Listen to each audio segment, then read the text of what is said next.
Boxing Voice. BoxingVoice.com, live here with Steve Cunningham.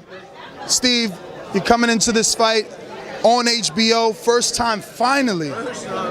You fought around the world. Cruiserweight champion. Now, you're making your campaign at heavyweight division. Like you said, you continue to fight undefeated heavyweights. At this time, do you think you've proved to the critics, the writers, and also the fans that you're a real heavyweight now? You're no longer a cruiserweight filling in. This is your division now. I don't think so, because I don't fit that. I don't look like that. I'm not 230, I'm not too, you know what I'm saying? So I don't think they look at me as a heavyweight, but I think they know I can perform there and win and do good, so that's all I'm gonna keep doing. That's all I set out to do. I never wanted to look like a heavyweight anyway. You know what I'm saying? Be big just to be big. I want to keep my abilities, my attributes and my athleticism, and that's it. And actually, that is the exact key things that have been allowing you to win these fights. You're faster than these guys. You're more elusive. You're agile, athletic. You can get away from danger. Obviously, at times it's a fight. You're going to get caught, but you've been able to be hit less than the average heavyweight. Yeah, indeed, and Brother Nazim always says it. It only takes one punch in this heavyweight division. It can ruin your life. It can ruin your career. It can end the fight. So being mindful of that one punch. You got to do your work. Don't get hit. And we're able to do that. Being the smaller guy in the division. One of the smallest heavyweights.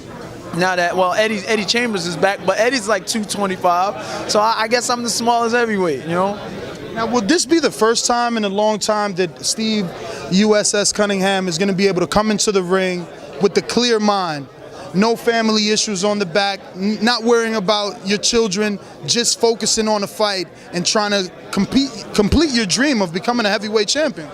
Not per se 100%. You know what I'm saying?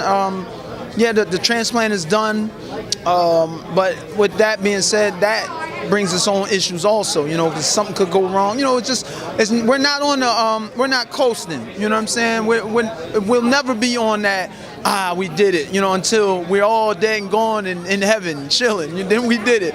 But right now, it's still a rocky road. But she's doing great, and that uncomfortableness did drive me to an extent.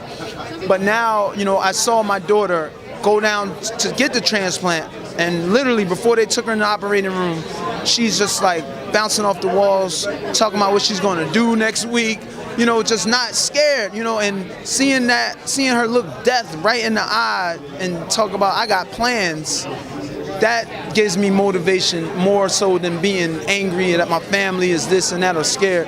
I take her to the gym with me now. I mean, seeing her look that stuff in the face, how can I not look Glazkov in his eyes and tell him I'm going to kick his butt, you know what I'm saying, and win this title and win this position to try to get this title. Now, how do you think you do that versus a declarated amateur? These Russians, they usually hit very hard, and they're technically sound. They use good defense. They always have a high guard. How does Steve Cunningham, I guess, combat all that? I've been doing it, it's just what I've been doing. And like I said, I've got a great team.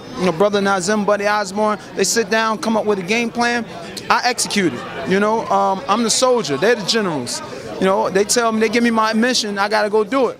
So with him being an amateur, an Olympian and all this and that gives me more to think about in training. That gives me more fuel, more push. I got to be perfect. I got to be right. You know what I'm saying? To beat this guy. He's a solid dude. He's a good fighter.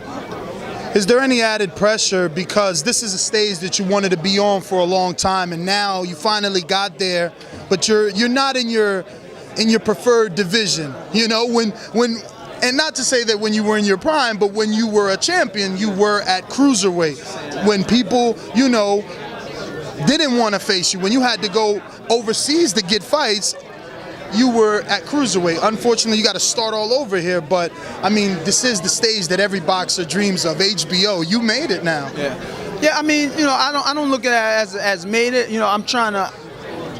I want to put on a performance that makes HBO throw me a contract, worth some money. That's my mindset.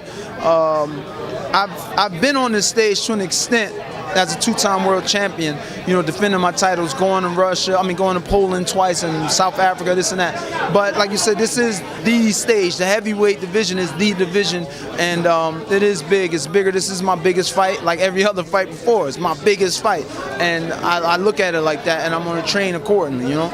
Last question. Obviously, this is for the IBF, you know, title eliminator.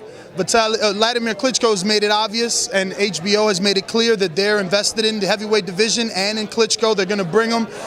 We've been hearing rumors from Gary Shaw that April would be a Barclays Center Klitschko fight.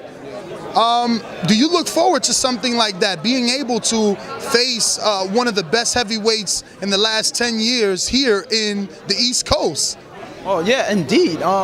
Just overall, being able to face a dominant fighter like Vladimir. I've been to camp with him a couple times. You know, me and him got a good relationship together.